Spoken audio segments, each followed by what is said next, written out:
this is Roger, thanks for dropping by, and no proper video today.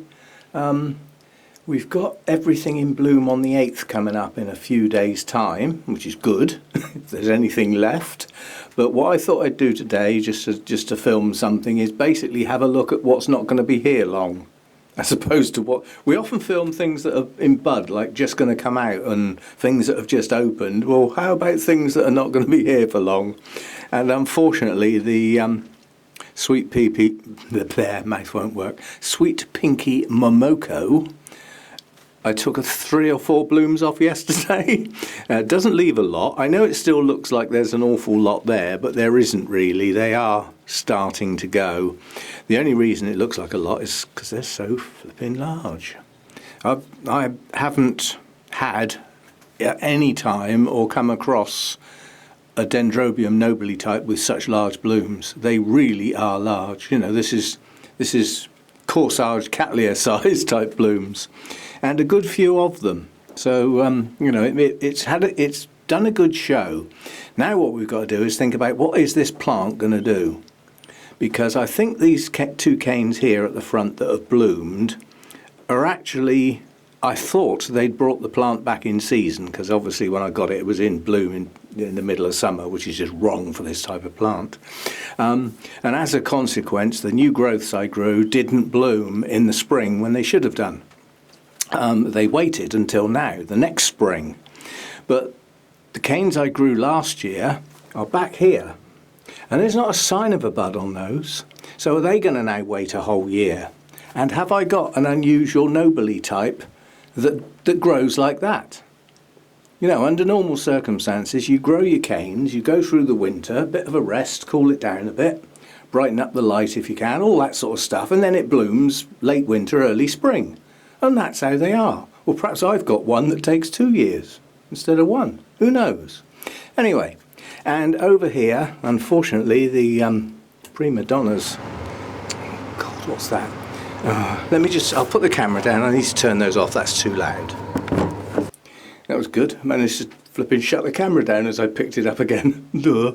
Anyway, what is nice and interesting on this, okay, these blooms here at the front are going to go soon. I took a few off yesterday. However, these are the late blooms on this cane. These have just opened. And look at the difference in the colour. Yeah?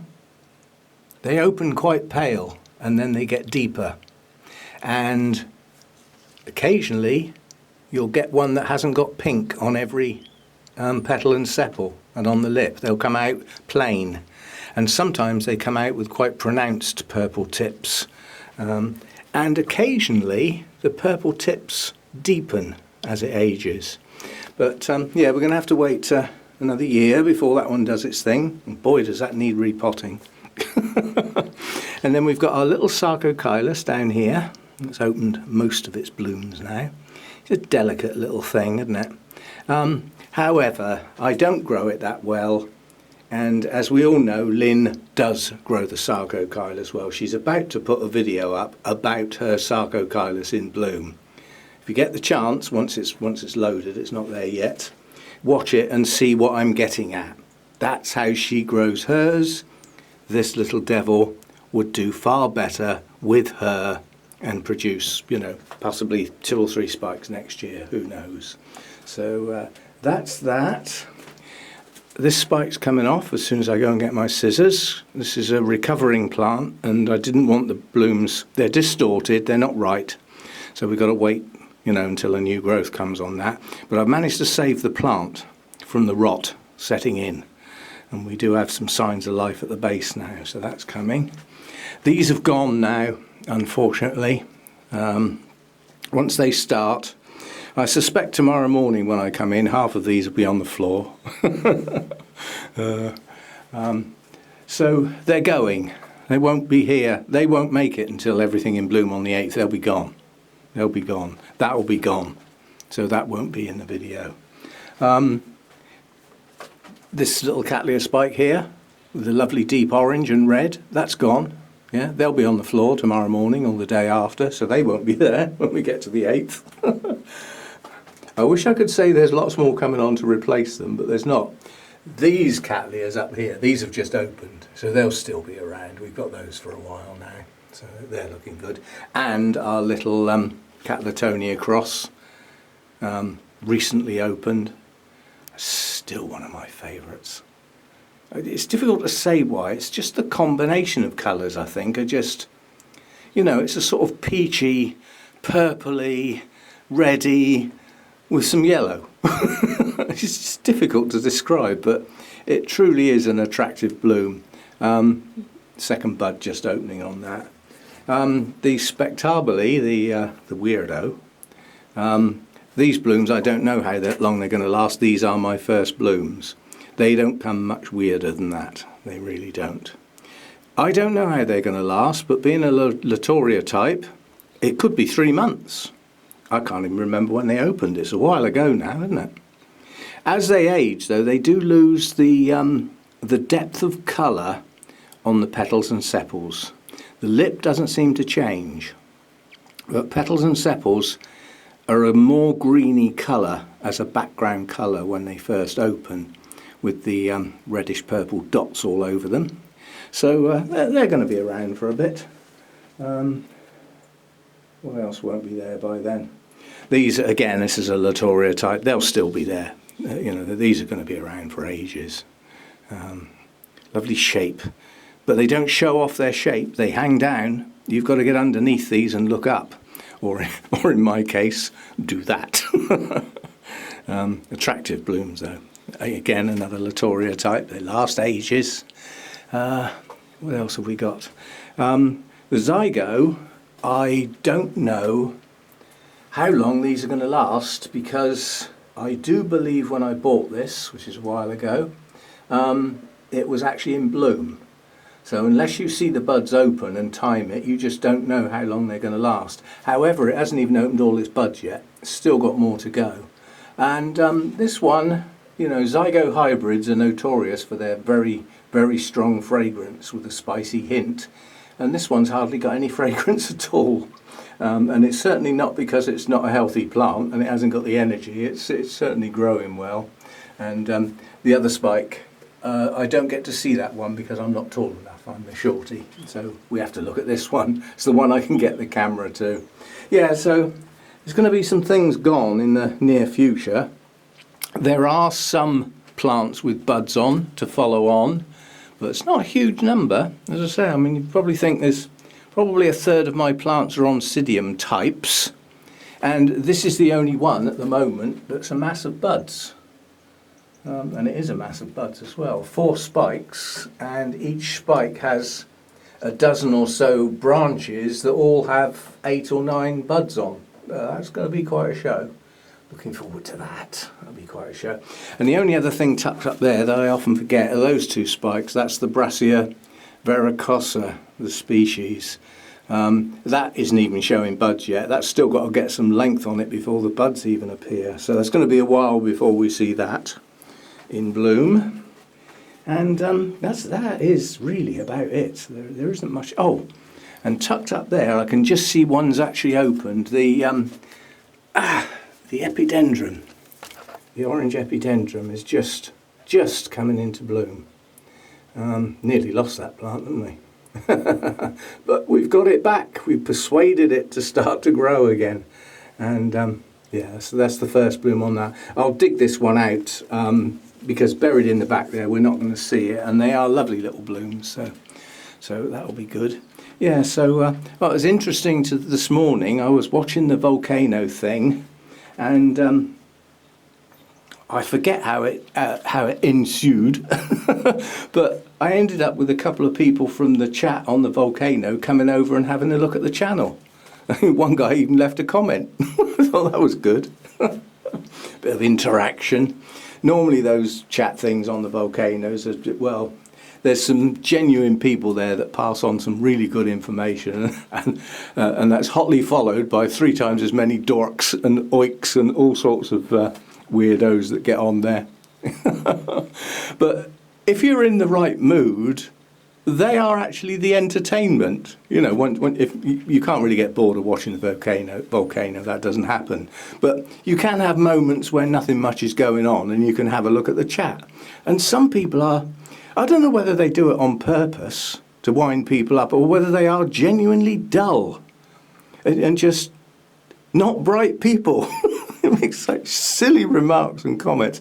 Oh, I forgot to look at that one. We need to have a look at that one. That is gorgeous. That's the infundibulum, and starting to colour up in the lip now. That might be silhouetted because I'm pointing the camera at the bright light on the window. But again, that's another one that needs to come out where we can see it.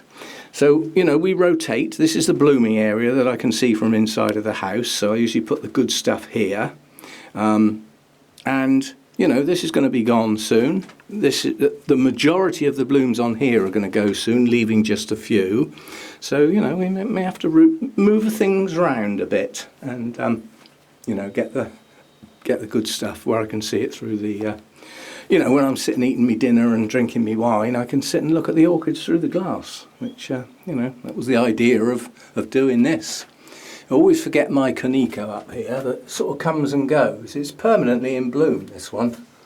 It's just very rarely are there no blooms on it. No, we can see, look, there's more coming here, more coming here. It just keeps pushing out more buds, and more over here. Actually 3 lots there, 3 lots on one cane right next to each other. So if those all form good clusters, that's going to look good, that little bit. I mean, it grows well for me. I was chucked out loads of new canes up the top there. And those eventually will become arched over, they'll become deciduous, and they'll be the ones that are blooming once the leaves have gone. And I noticed last time I watered that, there's several new growths coming at the base, so that's good. Right, what else was I going to say? Oh, the publication went round. I think there's an awful lot of people have got it and don't know what to do with it. I'm pretty sure. I mean, I put in the email, I put a comment on there that you should just be able to tap or double tap or click or double click. That's allowing for different types of devices. Really technical, that. And it should open. I mean, it's a PDF file. Now, I can't imagine there's many modern phones around that can't open a PDF file. They'll have the reader as part of their apps package, I suspect. Maybe not, but you know, I would expect so. Most computer-based devices, you need Adobe Acrobat Reader. Most people will have just got that over time and forgotten about it.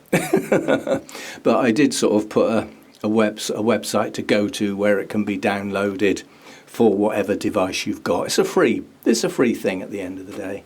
But there will be some people who can't open the file and are probably going to be too embarrassed to ask for help. Oh, if people live in the dark ages.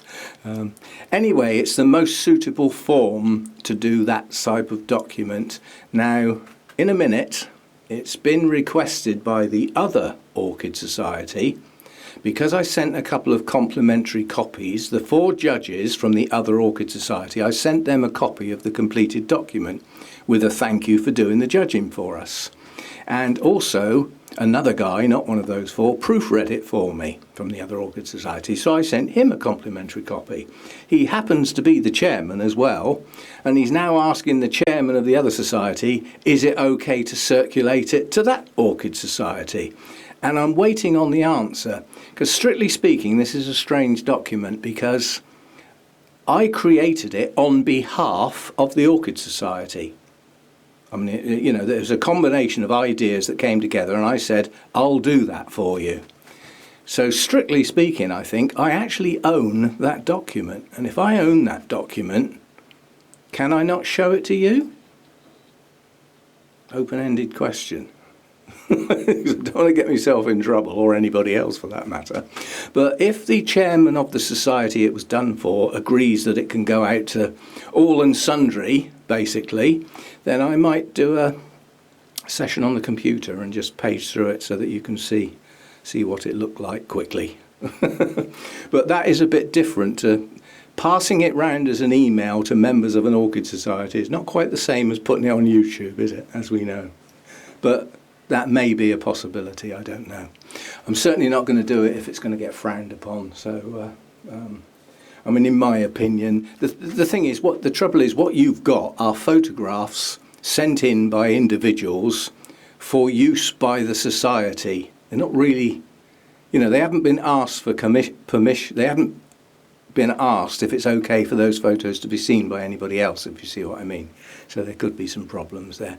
But I'll have a think about it. If I think it's going to be okay, then I may well do it. The trouble is their names and everything are next to the photos, so maybe not on YouTube, maybe not after all. Anyway, I will see you next time. Thanks for dropping by. And as I said, we can say bye-bye to some of these blooms now. And they're not going to be hotly replaced by loads of stuff that's in bud at the moment, because there isn't that much in bud at the moment. We are going to have a quiet spell.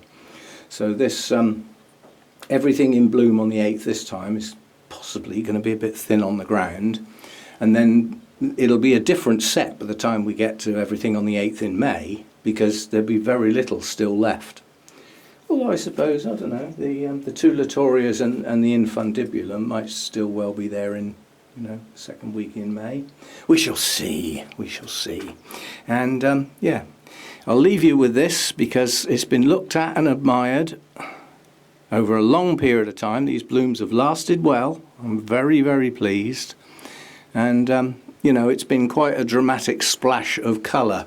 This was even the splash of colour on the end of my Zoom presentation that went to the Orchid Society in the States, you know, the one I had to stay up till midnight to do. I mean, it was a video presentation, but I had to be there, didn't I, for questions and stuff. So I was up at flipping 2 o'clock in the morning for that. Still, so be it. I did get paid for that one, so that was nice. And it was a reasonable amount of money as well. So that was good stuff. And yeah, all these sort of things come round. You know, that video could still be used for another presentation who wanted one. You know, so we can keep it by and keep it handy and all that sort of stuff. And we have come to the time now, I don't know how long this video is going on, I was only going to do a quick video, but we have got to the point now where we, that's the royal we, in other words me, need to ask you guys for some suggestions for videos, because I'm getting thin on the ground for ideas to film, if you know what I mean. The Project Orchids aren't going to come around now till June. So we've got the rest of April and all of May before I can even reintroduce those. And they're still only 4 videos. So we need some ideas. You know, how about a video about these types of orchids and how you look after them? Anything like that. I'm open to suggestions. I'm not guarantee you get all of them, but let's have some ideas. See what you come up with. You know, it might even be revisiting something that I did quite a while ago, but it might be worth doing it again, you know, with a fresh look, if you see what I mean. So have a think and see what you come up with. Bye for now.